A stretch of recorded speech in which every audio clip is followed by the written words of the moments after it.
দূষণ আর ভরাটে অস্তিত্ব সংকটের হুমকিতে আছে সিলেটের প্রাণ সুরমা নদী।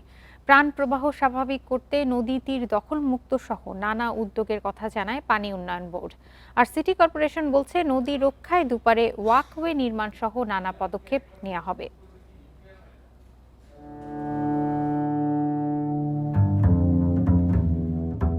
সুরমা নদী সিলেটের এক সময়ের প্রাণভোমরা, কালের বিবর্তনে দখল আর দূষণে এখন মৃতপ্রায়। নদীর জায়গা দখল করে দুই তীরে গড়ে উঠেছে অসংখ্য অবৈধ স্থাপনা। কোথাও দোকানঘর, কোথাও আছে বসতবাড়ি। তীর থেকে নদীর অনেকটা জুড়ে ফেলানো হচ্ছে ময়লা আবর্জনা। এতে পানি দূষিত এবং নদীর স্বাভাবিক পানি প্রবাহ বাধাগ্রস্ত হচ্ছে। 200-র বেশি সার্ভিস ও ফিচারে লেনদেনের সব বিকাশ অ্যাপে সম্ভব। সুরমার বর্তমান যে অবস্থা, সেই অবস্থা থেকে আমরা এটা বলতে পারি যে এই বর্ষা মৌসুমটা আমাদের জন্য একটি ভয়াবহ বিপদের বার্তা নিয়ে আসবে।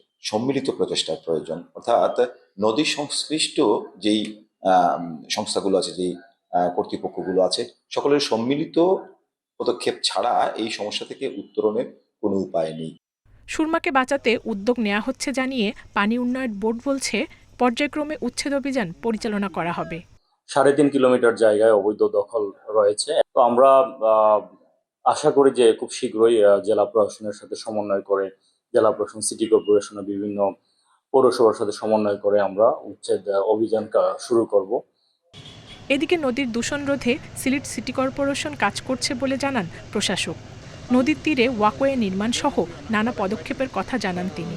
বর্ষায় অন্ততপক্ষে শহরবাসী পানিবন্দী যাতে না হয় সেইটার উদ্যোগ নিয়েছি। আর সুরমা নদীকে রক্ষার জন্য একটা প্রকল্প আমরা হাতে নিয়েছি।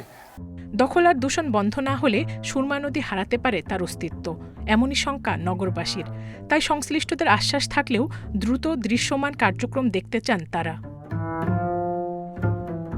Independent news.